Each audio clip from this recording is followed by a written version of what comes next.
이상 짜고 치는 고스톱은 없다. 우리도 대본 없이 토론한다. 지역 대표 스피커 두 분과 함께하는 YMCA 토론 시간입니다. 오늘 여수 YMCA 김대희 총장님께서 개인 사정으로 함께하시지 못했습니다. 순천 YMCA 김석 총장님 우선 어서 오세요. 네, 안녕하십니까. 네, 반갑습니다. 자, 그리고 오늘은 특별 손님 한 분을 모셨습니다. 김화진 국민의힘 전남도당 위원장님 함께합니다. 안녕하세요. 네, 안녕하세요. 반갑습니다. 국민의힘 국민통합위원장을 겸하고 있는 김화진입니다. 예, 반갑습니다. 저희 라디오 전망대는 처음 출연이신데 청취자 여러분께 인사 말씀 조금 더 해주시죠. 예, 여수를 비롯한 여수, 순천 그리고 동북권 주민 여러분 안녕하십니까? 제가 사는 곳은 공이고요. 저는 전남도당위원장을 지금 4연임하고 있어요.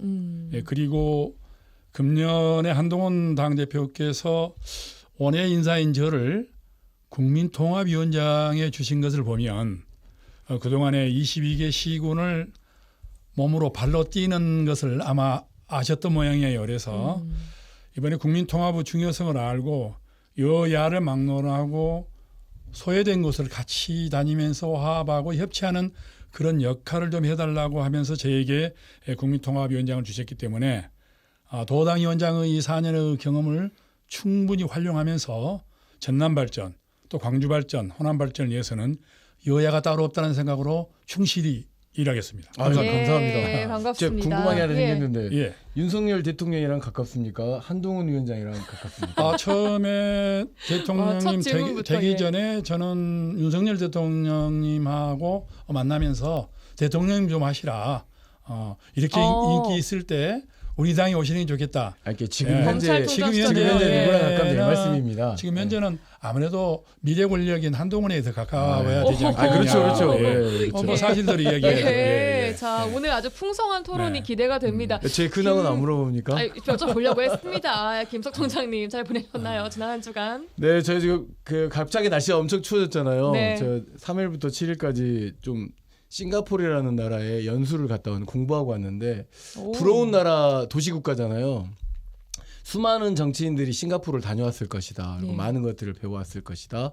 라고 생각하는데 뭐 여러 가지 제도적 차이가 있긴 합니다만 그런 것들을 하나씩 도시에 접목하기도 하고 국가에 접목하기도 하면서 정말 국민에 대한 행복, 국민의 행복을 떠나서 좋은 골목 그리고 좋은 마을, 좋은 지역 여기까지는 또 지방자치가 해볼 수 있잖아요. 그런 일을 함께하기 위한 정치인들의 태도와 학습과 뭔가 미래 비전이 있어야 되는 거 아니겠는가라고 하는 것을 좀 뼈저리게 좀 느끼고 왔고 오다가 예. 오는 도중에 굉장히 좀 부러운 나라에 갔다가 왔는데 대통령 기자회견에 나름 기대가 있었는데 갑자기 추워지더라고요. 부산에 도착하자마자 갑자기 좀 추워지는 그런 경험을 하고 왔다라고 하는 말씀으로. 어제 오셨어요? 어제 오전에 왔습니다. 오시자마자 그러면 예. 담화를 보셨겠어요? 그냥 그거 보느라고. 예. 그러니까 생방송은 못 보고 끝나고 봤는데 그냥 죽는 줄 알았습니다. 그 듣고 오늘 방송 다 때문에 보셨어요? 다 봐야죠. 오늘 방송을 위해서. 네. 알겠습니다. 자, 본격 토크 들어가 보도록 하겠습니다. 청취자 여러분은 어제 윤석열 대통령의 대국민 담화 기자회견 어떻게 들으셨습니까? 대통령은 주변의 일로 국민의 걱정과 염려를 남겼다며 사과하고 고개를 숙였습니다만 사과의 주체와 구체적인 내용이 뭐냐 이런 기자의 질문에는 답을 제대로 하지 못했습니다. 그리고 김건희 여사와 명태균 씨에 대한 여러 의혹에 대한 질문과 또 답변이 있었습니다만 충분치 못했다 이런 이야기가 나오고 있는데요. 대통령 발언 하나하나가 이슈가 되고 있고 여야의 반응이 다른 상황입니다. 오늘은 어제 대통령의 기자회견 발언을 가지고 하나씩 그 행간의 의미와 함께 두 분의 의견 들어보는 시간 마련했습니다. 자, 오늘 저희가 특별히 어제 담화문이랑 그 답변의 일부를 좀 컷으로 준비를 해봤습니다. 들으면서 이야기를 해보도록 하죠. 먼저 대통령의 사과입니다. 발언 내용 먼저 들어보시죠. 과거에 그 대통령과 그 대통령 그 부인의 어떤 뭐라 그럴까 소통 프로토콜이 제대로 안 지켜졌기 때문에 그런 것이고 또 불필요한 얘기들 안 해도 될 얘기들을 하고 이렇게 해서 생긴 것이니까 그 부분에 대해서 제가 사과를 드리고 그런 거로 국민들께서 네, 이 사과에 대한 기자의 질문에 대한 답변이었습니다. 이 사과의 내용과 진정성에 대한 이야기부터 나눠봐야 될 것 같습니다. 먼저 김석 총장님. 네, 일단 뭐 대단히 지금 대통령의 담화와 또 사과가 지금 굉장히 지금 대한민국을 들끓게 하고 있는 건 사실입니다. 그런데 이제 사과에 관련한 문제를 먼저 언급하셨으니까 일단 사과는 하셨던 것 같습니다. 사과는 하셨던 것 같은데 이 사과라고 하는 것이 무엇에 대해서 사과를 해야 되는지 구체적이어야 되고, 그다음에 그 사과에 대한 책임이 어떤 방향으로 와서 어떻게 문제를 해결해야 되는지에 대한 이야기가 돼야 되고, 그다음에 뭐 그 사과의 끝에는 결국은 이런 사과가 결국 낳은 그 결과를 낳은 것에 대해서는 좀 이런 일이 반복되지 않도록 뭘 해야 되겠다라고 하는 그런 사과의 어떻게 보면 형식이라고 하는 게 있는데, 이 형식을 굉장히 좀 파괴된 거였고, 그리고 지금 현재 대통령 부인에 대한 뭐 여러 가지 이야기라 뭐 명태균 씨나 이런 분들에 대한 어떤 그 거의 국정농단에 가까운 상황에 대해서 이야기를 하고 있는데, 과거 이야기로 계속 묻으려고 하시는 경향을 보면서 야, 이거 국민들이 저 사과를 정말 받아들일 수 있겠는가? 그래서 진정성이 없는 사과였다라고 하는 것라고 생각하고요. 예. 또 하나 이제 보면서 되게 많이 그 대통령의 담화와 이 기자회견을 보면서 많은 국민들이 희망을 걸었을 것 같아요. 희망을 걸었는데 그 희망도 무참히 좀 깨져버린 거고, 그래서 저는 이게 대국민 사과가 아니라 대국민 참화 아니었는가 조심스럽게 말씀드려 봅니다. 알겠습니다. 김화진 위원장님께서는 조금 전 듣고 오신 대통령의 발언 또 사과의 내용과 진정성에 대해서 어떻게 생각하십니까? 뭐 세상 모든 일이 첫 술에 배부를 수는 없는 거 아니겠어요? 그동안에 직접적인 사과의 표명이 없었던 건 사실인데, 어제는 사과를 진솔하게 말씀했고 더더욱이 머리 숙여 죄송하다, 모든 것이 나의 잘못, 부득의소치라고 얘기를 했단 말이죠. 그것 자체가 아주 엄청난 반전인 것이죠. 그리고 무엇을 잘못했는가를 지금 보면 김건희 여사를 거의 최순실처럼 악마화를 하고 있어요. 그런데 사실적으로 들어가 보면은 아무도 몰라요. 제가 우리 지역 사람들 다, 저도 김대중 대통령님과 함께 했던 사람이기 때문에 물어보면은 그러던데, 누가 그러던데, 이런 것이 구체적인 게 하나도 없어요. 그리고 남이 전달한 내용들, 유튜브에 나온 내용들이 이거든요.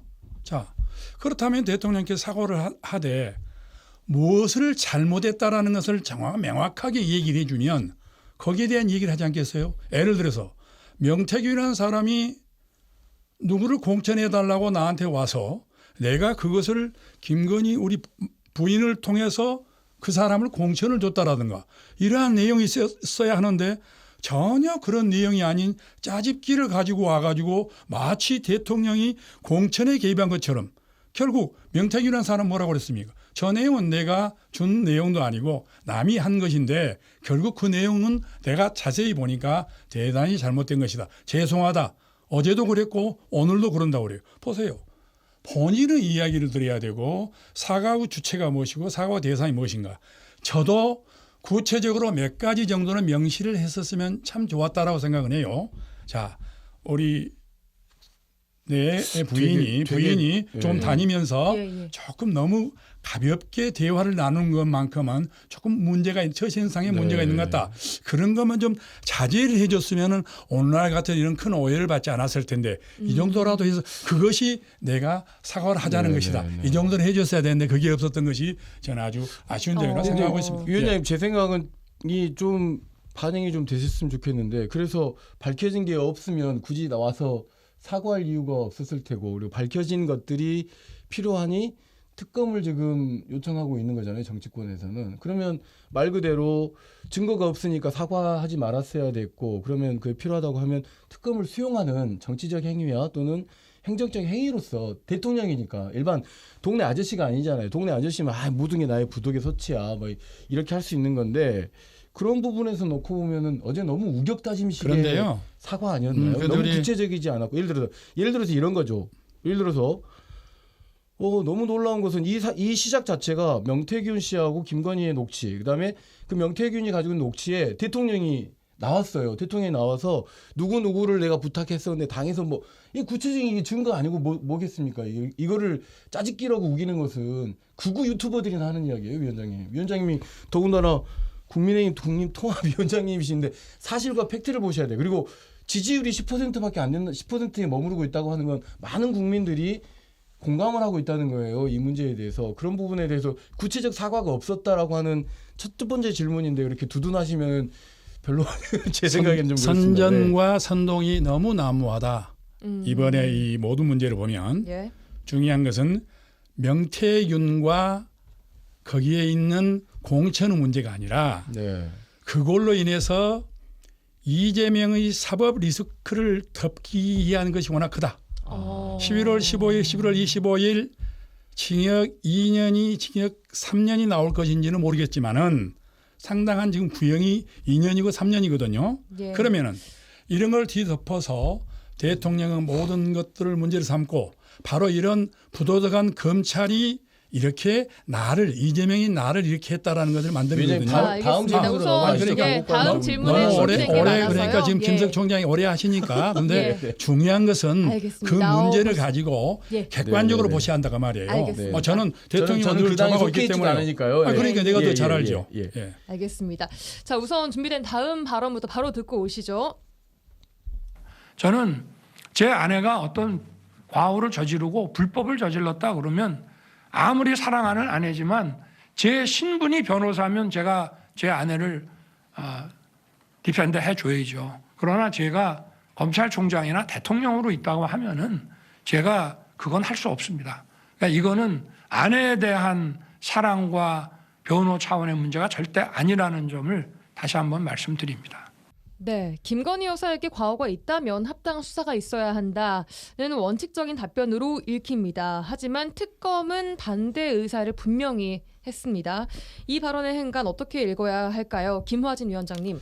그러니까요. 지금 민주당은 항상 처음부터 대통령 당선부터 지금까지 처음부터 선거 결과에 승복하는 게 아니라 선거 결과를 승복하지 않아요. 처음부터 특검이었거든요. 그러면은 특검을 한다고 하십시다.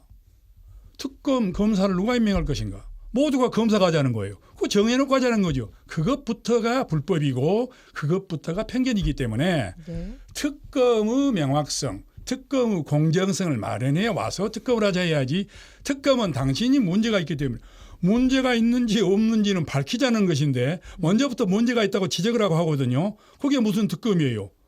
벌을 주기 위한 것이죠. 그렇기 때문에 그것이 입법이고 미국에서도 유럽에서도 그러한 특검을 하질 않습니다. 법무부 장관이 다 특검을 하거든요. 중요한 것은 공정성이 없다. 방금 대통령께서 말씀했지만은 문제가 있으면은 절대 디펜드하지 않겠다. 보호하지 않겠다. 방어하지 않겠다 그랬잖아요. 이 정도 과감한 발언은 뭐냐라면은 앞으로 나는 내 사랑하는 부인이고 나의 여자지만은 그것을 여러분이 생각하는 것처럼 지켜주지는 않겠다. 문제가 있는 상황에서는. 그런 걸 잘 보시면은 과감한 결단이라고 저는 보고 있습니다. 그렇게 들으셨어요? 네. 알겠습니다. 김석 총장님 어떻게 들으셨어요? 아니, 아무래도 제 이야기만 좀 해야 될 것 같습니다. 일단 안 됩니다. 반반 들어야 됩니다. 예. 특검을 하자고 하는 거잖아요. 특검이 벌을 주는 건 아니에요. 특검을 통해서 나쁜 일을 했으면 벌은 누가 줍니까? 법원이 주는 거죠. 그 저는 대통령이 본인이 검사이기도 하면서 법원인 것처럼 말하는 것은 이게 삼권 분립에서 아주 잘못된 지금 태도를 보여준 거라고 보는 거죠. 무슨 이야기냐면 예. 그래서 의혹이 많으니까 특검을 하자는 거예요. 주가 조작 관련한 문제, 뭐 공천 개입 관련한 문제. 왜냐? 이 특검을 통해서 윤석열 대통령이 스타가 됐고 그리고 본인이 공천 개입의 문제랄지 뭐 이렇게 한 것에 대해서 특별검사 팀장이었어요. 그리고 또 하나는 그때도 그랬죠. 최순실이 이건 뭐 반민주주의입니다. 헌법소원까지 했었거든요. 헌법소원은 결국 어떻게 했습니까? 헌법소원에서 문제가 전혀 없다고 됐었죠. 그러니까 방금 김하진 위원장님의 심정은 이해가 되지만 예. 뭐 유럽이나 이런 데서 안 하고 있다고 하는 증거들은 어떻게 보면 이게 더 보면 선전선동에 가까운 거예요. 벌은 특검이 주는 게 아니라 특검은 수사를 하는 거죠. 증거를 찾는 거고 문제는 결국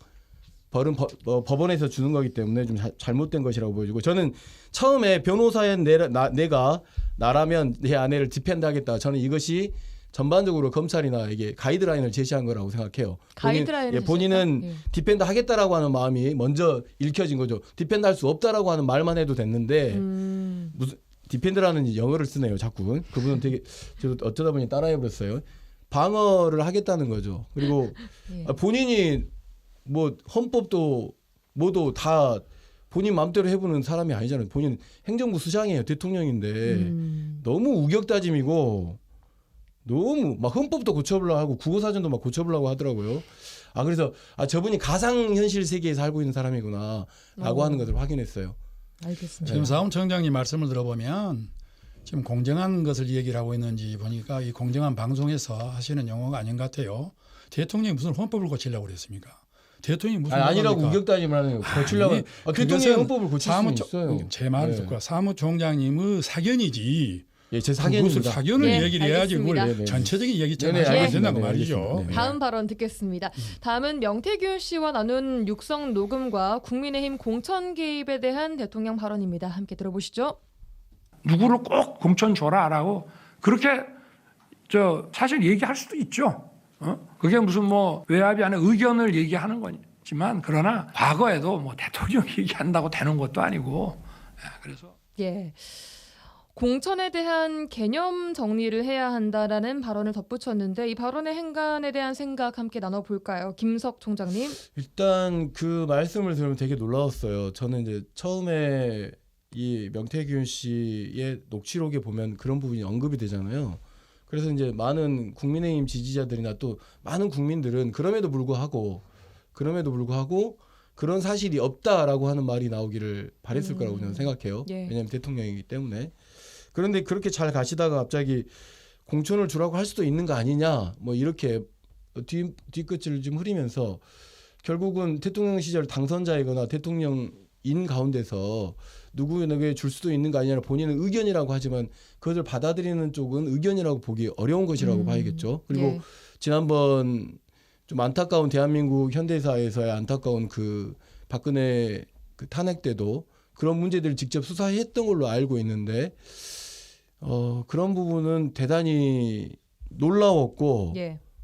조금 너무너무 실망스러운 발언 아니었는가라고 말씀드리고 싶습니다. 실망스러운 발언이었다. 김하진 위원장님, 이 공천 관련한 발언 어떻게 들으셨어요? 이 대통령은 1호 당원이고요. 얼마 전까지만 해서 여야가 다 이 당 총재를 대통령이 겸직을 했었습니다. 김대중 대통령께서 대통령 할 때도 겸직을 했었거든요. 그러나 이제 그게 공정성이 위배된다 해서 이제는 엄격 분리는 됐지만 그러나 1호 당원인 것은 맞습니다. 대통령이 좋은 사람을 의견 제시할 수는 충분히 있다고 봅니다. 예. 그리고 문재인 대통령, 노무현 대통령, 김대중 대통령 누구를 막론하고 내가 이 사람을 좀 해야 되겠다면은 거의 반영이 됐어요. 그걸 그래요? 구체적으로 우리가 알 수는 없었지만은 예. 그걸 모르는 정치인들은 제가 34년 정치를 했는데 한 사람도 없어요. 정치하는 사람은 다 있단 말입니다.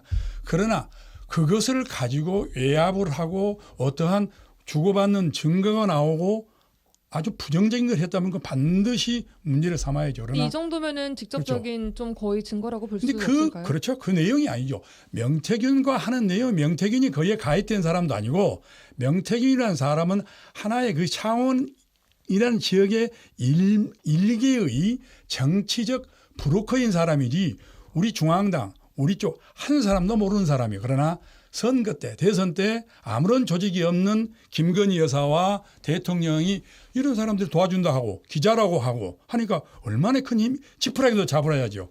그런 인연이었기 때문이지 그대로 보니까 이 사람의 문제가 많았던 거예요. 네, 네. 그래서 끊었던 그러면 것이지 이제 그 이유는 없죠. 쿨하게 위원장님 표현하셨는데 제가 그 일단 대통령께서 하신 말씀을 내용을 놓고 보면 이제 저도 이제 위원장님 말씀에 동의가 됩니다. 뭐 의견을 낼 수 있는 거잖아요. 근데 이게 이제 공식적인 절차라는 것이 있고 또는 뭐 비공식적으로도 이야기할 수 있는 건데 드러내놓는 거는 결국 공식적이어야 되는 거 아니겠습니까? 예를 들면 당내에 인재 영입이라고 하는 뭐 이런 절차도 있을 것이고 그런데 보면은 녹취에 나와 있던 내용으로 놓고 보면 결국 비공식적으로 제안한 것은 그러면 그 부분에 대해서는 좀 사과를 했어야 하는데 그럴 수 있는 거 아니냐 이런 식의 대통령의 기자회견 내용이었단 말이에요. 그것이 저는 이제 조금 안타까웠다는 말씀. 세상의 모든 여론을 수집할 때 있어서 대부분이 비공식으로 받아들이고 비공식에 되어 있는 것을 모집단해서 그것을 공식 라인에 전달하는 것이지 하나하나를 어떻게 공식화하겠습니까? 그런 과정에서 명태균이라는 사람이 얘기를 들었는데 아무런 창원 지역이나 경남 지역 모든 국회의원들이 그것에 대해서는 문제를 많이 삼았기 때문에 그렇다면 이 문제를 내가 할 바가 아니다. 어제 얘기했잖아요. 이게 결과적으로 전혀 어쨌든 관여는 그분이 아니죠. 공천을 받아버렸잖아요. 문제는. 그것은 당대표가 이준석이었고 공천관리위원장이 윤상현이었기 때문에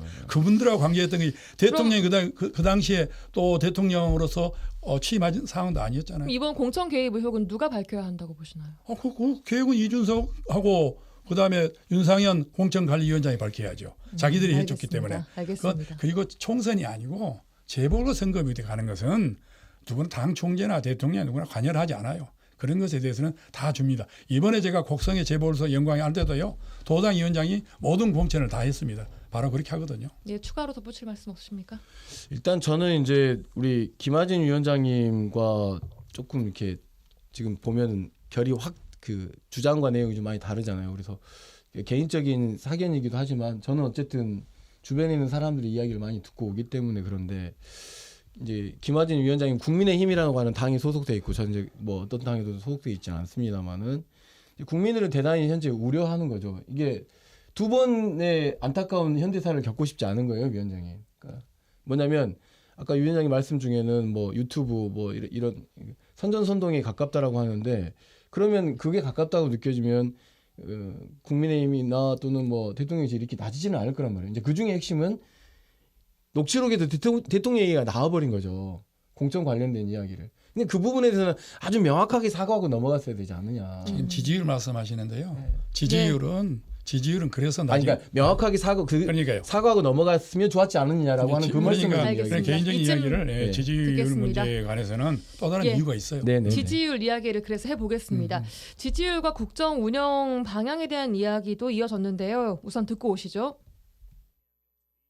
저 대구 경북 지역의 절대적인 지지가 저를 이렇게 만든 것이 아닌가 하는 생각을 하고요. 늘 뭐 그런 생각을 가지고 있습니다. 그래서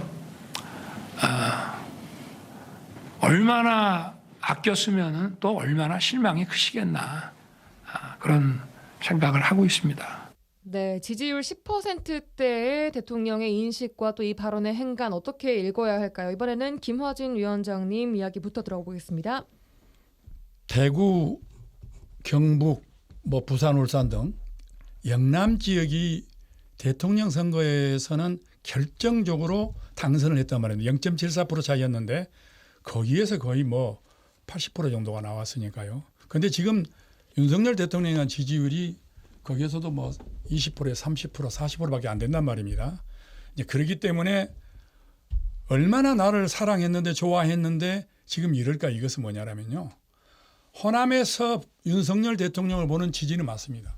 그러나 영남권에서 보는 지지는 네.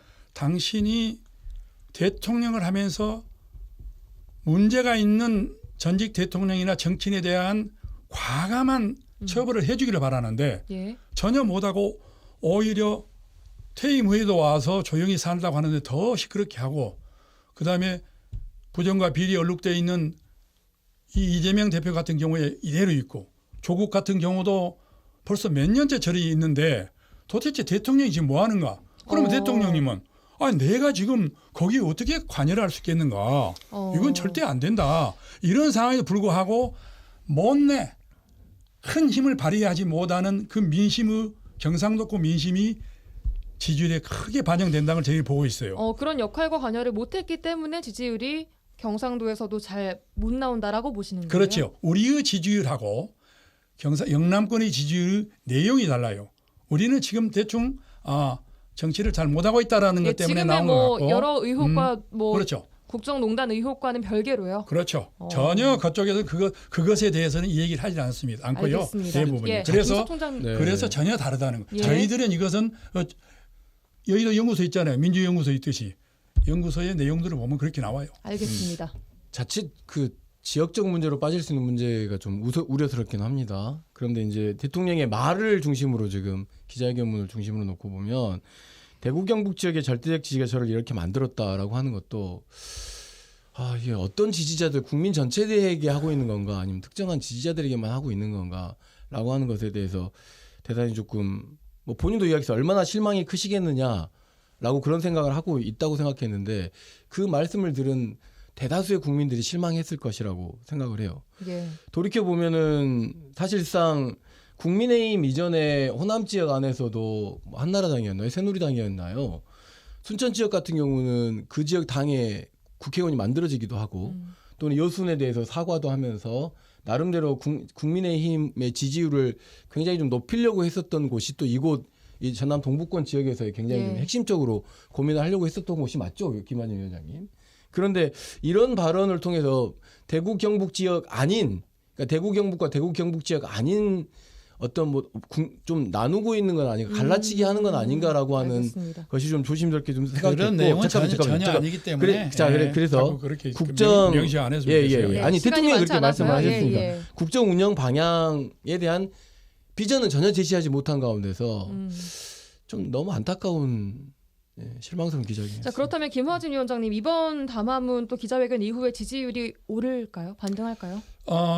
지금 크게 뭐 오르지는 않을 거예요. 크게 오르지는 않은 이유가 지금 사법 처리 문제가 아직 남아 있기 때문에 그래서 11월 말, 12월 금년 말경에 상당히 그 사법 처리가 어떤 결과를 가지고 올 거냐 거기에 따라서 알겠습니다. 지지율이 크게 반등하지. 알겠습니다. 이번에는 추락은 하지 않고 소폭 상승은 합니다. 예, 알겠습니다. 김석 총장님 오를 거라 보시나요? 떨어질 거라 보시나요? 저는 더 떨어질 거라고 생각하고요. 그리고 굉장히 이 기자회견은 대한민국 한국 현대사에서 굉장히 오점이 되는 기자회견이 좀 될 것 같습니다. 알겠습니다. 자, 그럼 마지막으로 두 분께서 뽑은 대통령의 어제 담화문과 기자회견 내에서 뽑은 말 들어보도록 하겠습니다. 어떤 말이 가장 인상적이었는지 김석 총장님부터 들어볼까요? 저는 일단 사과한다는 말이 가장 인상적이었습니다. 네. 근데 사과하고 나서 바로 앉으시더라고요. 앉아서 담화를 하는 것도 되게 놀라운 형식이었다고 생각하고, 그다음에 저는 그럼 이제 어떻게 해야 된다고 생각하세요? 서서 대부분의 대통령들이 다 다른 나라 대통령 서서 또는 옆에 보좌진들의 도움을 받으면서 하잖아요. 앉아서 묻지 좌담회해야 할 성격은 아니에요. 사과를 하고 바로 좌담회로 들어가는 부분이에요. 그러니까 저에게 물어보는 것 중에 하나는 저는 좀 오싹했어요. 오싹.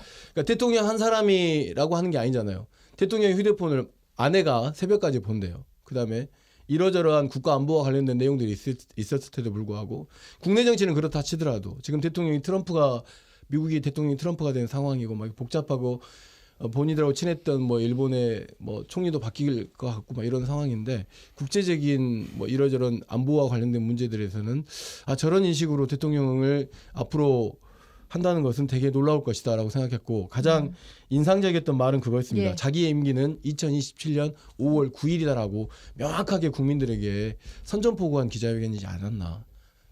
좀 안타까웠습니다. 알겠습니다. 김화진 위원장님 어제 대통령의 말 중에 어떤 게 가장 인상적이셨나요?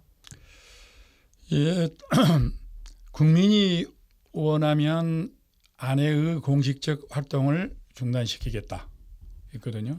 그러면 지금 국민들이 이 원하는 것은 활동을 안 했으면 하고 있단 말이에요. 그러니까 그건 안 하겠다는 선언을 했고 결국 그렇다 보면 아무래도 집안에서 대통령이 부인이기 전에 아내인데 여성이잖아요. 사랑하는 여성이 아내인데 자주 싸울 수밖에 없어요. 아무리 누구도 우리는 안 봤지만은 그래서 앞으로 싸울 일이 좀 많을 것 같다 이런 말씀하셨거든요. 많이 싸워야겠다라고 많이 하셨거든요. 싸워야겠다 예. 그랬거든요. 그렇다 보면은 제가 대통령을 개인적으로 아는데 굉장히 정이 많고 눈물이 많으세요. 그런데 나이 차도 있기 때문에 좀 아끼고 있는 건 사실인 것 같은데 이제는 좀 절박하지 못했던 핸드폰 문제처럼 아내에 있어서도 이 대통령 부인으로서의 행동에 어긋나는 것에 대해서는 과감하게 처리하겠다라는 그러한 어제 어떻게 보면 선언을 한 것 같아서 마음이 좀 찡하면서도 안타까움이 있었지만은 그 두 가지가 아마 김건희 여사의 대외 활동이 크게 제한될 것이다 저는 보고 있습니다. 알겠습니다. 네. 자, 오늘 더 많이 이야기를 하고 싶지만 시간 관계상 저 여기까지. 김한진 위원장님께 조금 혹시 저의 그 발언이 감정을 상하게 했다면 좀 송구스럽게 생각합니다. 좋습니다. 네, 좋습니다. 네. 좋습니다. 저는 그래 아니, 국민 방송 중에 조금 약간 언짢으시는 조금 그래서 사견이 좀 컸는데요. 저는 국민통합위원장이니까 도당위원장만 아니고 저도 예. 시민의 말을 통합으로 마무리 그렇게 짓도록 이해해 주십시오. 하겠습니다. 감사합니다. 예, 감사합니다. 알겠습니다. 자, 오늘 YMCA 토론 어제 윤석열 대통령의 대국민 담화와 또 기자회견 가지고 이야기를 해봤습니다. 지금까지 순천 YMCA 김석 총장님 그리고 김화진 국민의힘 전남도당 위원장님과 함께했습니다. 두 분 고맙습니다. 네, 감사합니다. 감사합니다. 아이고.